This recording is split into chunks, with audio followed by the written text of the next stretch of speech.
Good morning. So ngayon ay March 9. So gagawa tayo ngayon ng tipi ng manok.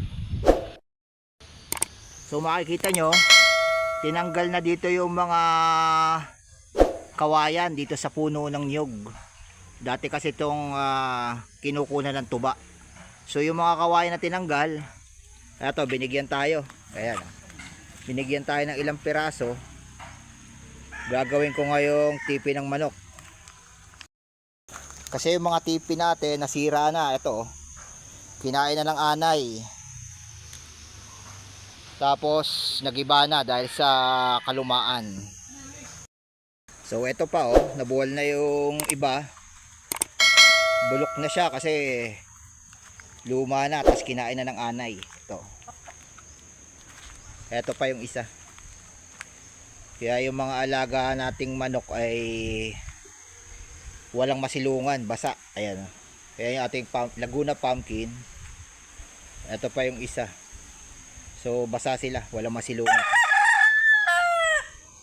So gagawa tayo ngayon ng tipi. So ngayon, ito yung isang buong kawayan. So pinutol ko na yung dulo. So ang haba niyan ay 41 cm. So ngayon, papakita ko sa inyo yung haba, 41 cm.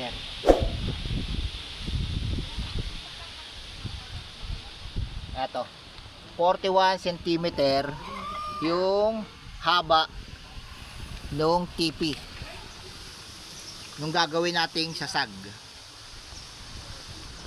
Tapos ang pinakang frame naman, gagawin natin frame, yung haba ng frame nung ating sasag ay 45 cm. So hanggang dito. Hanggang dito siya. Hanggang dito 45 cm. So bakit may allowance yung pinakang frame niya? Para nakataas sa lupa. At least kahit 4 cm yung angat sa lupa, para hindi mabulok agad yung sasag. So kung makikita nyo, ang ating frame ng tipi ay malaki. So ganito kataas yung tipi. Halos gadibdib ko. Ang haba nito ay 45 cm. So bakit malaki? So ang gagawin ko ngayon ay heavy duty na, pang matagalan na, kasi hindi naman titipiri sa kawayan, kasi meron naman tayong materyales. Kaya gagawa na tayo ng pang heavy duty, pang matagalan, para matibay. Ang next step naman natin, pagkaputol nung pinakang frame ng ating tipi pataas, sasasagin na natin tong kawayan, yung pangdingding. Kasi magbabase tayo ng lapad, depende kung gaano kalapad itong ating sasasagin. So wala tayong limit sa lapad saka sa haba, kasi meron naman tayong materyales. At saka ang gagawin natin ngayon ay pang heavy duty na tipi para matagal. So ngayon tuturuan ko kayong magsasag. So paano ba magsasag? So tinuro ko na rin to ng mga nakaraang kong video. So ituturo ko ulit. So puputol ka muna ng sakto o gusto mong sukat. Tapos pagkaputol mo, babaakin mo syempre yung kawayan.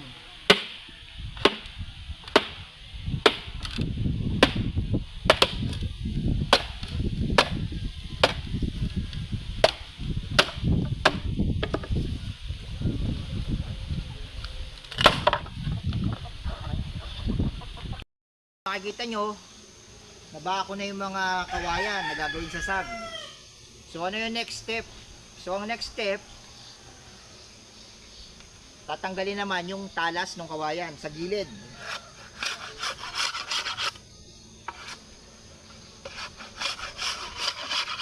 So tatanggalin yung matalas sa gilid para hindi makahiwa, kasi matalas yun. Tatanggalin lang.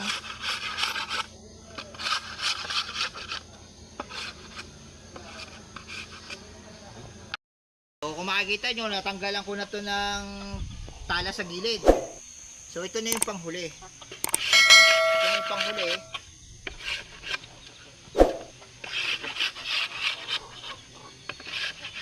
So pag natanggalan ng matala sa gilid, so anong kasunod? So gagawin naman, tatanggalin tong mga buko. Tatanggalin yung mga buko. Pagkatanggal ng buko, pwede na siyang sasagin. Kaya tatanggalin yung buko para hindi siya mahirap isasag.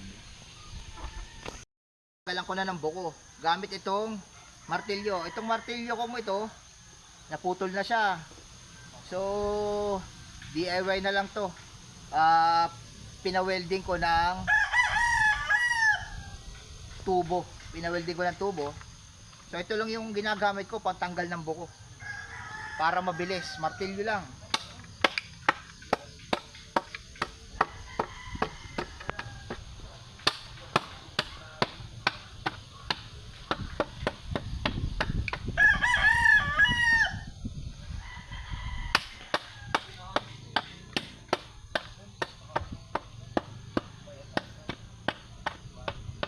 So, ganun lang yun guys. So, ganun lang. Pagtanggal ng buko. Depende sa gamit nyo. Pero ako, ang ginagamit ko, ito. Martilyo lang. So, ang isusunod naman natin, tuturo ko sa inyo kung paano na magsasag. So, nabak na natin yung kawayan sa gustong sukat. Ayon sa gustong sukat. So, ang sukat nito ay 41 cm. Natanggal na yung talas. Saka yung buko. So ngayon naman tuturo ko kung paano na sasagin. So maganda to kung meron kayong mallet, yung martilyo na plastic. Dahil wala ako noon, yung ginagamit ko ito. Palakol. So pero hindi itong talim. Itong likod. Pang pitpit dito sa kawayan hanggang sa lumapad. Napakasimple lang kung paano magsasag. So pipit-pitin mo lang yung kawayan hanggang sa lumapad. So ganito yun. So lumapat na.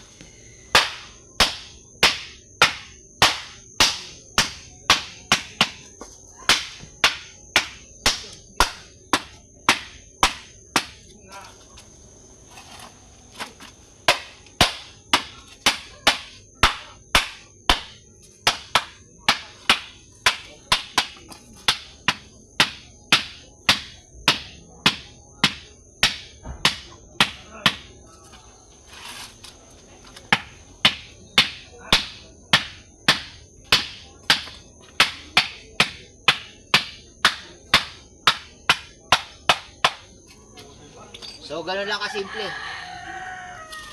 So, meron na tayong isa.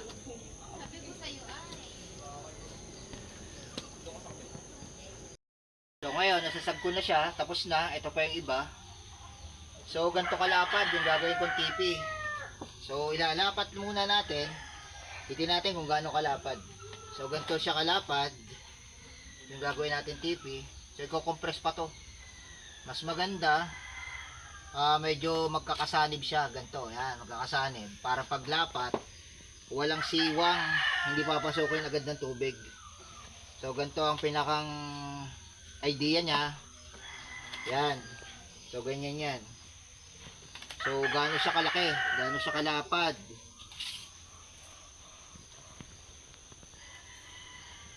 So mga 23 cm. 23 cm to 2 feet. So ngayon, nakapagputol na ako ng frame ng ating gagawing tipi. So nag-cut ako ng dalawang size. Isang 2 feet saka isang 23.5 cm. So bakit magkaiba? So yung 2 feet, siya yung sa ilalim, tapos yung 23.5 siya naman yung sa taas. So ganito yung magiging forma niya para sa labas walang excess na kawayan. So sa lahat sa loob, sa labas walang excess. So ilalatag ko na para makita natin kung okay. Ilalapat natin doon sa frame. So ito yung pinakang frame niya. So gagawin natin, papantayin muna natin. Ito, pantay. Bago natin ilapat yung sasag.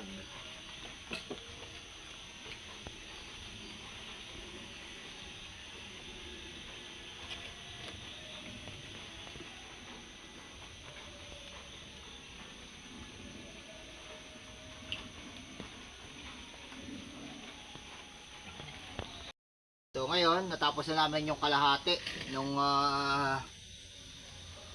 TP. So nasasag na rin. Ito yung pinakang frame. So simple lang yung frame. Dinigit lang namin yung tatlong frame dito. So yan. So sa likod, ito siya, oh. Ganito ang itsura niya sa likod. So yan.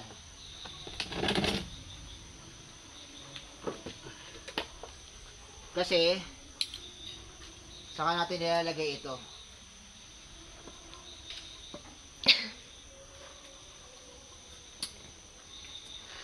Yung pinakang paa niya. Yan, nakaganyan. So ganyan lang kasimple yung pinakang frame saka yung pinakang frame ng TP. So pang heavy duty to. Yan. So ganyan lang kasimple yung TP natin. So yan yung kalahati ng TP.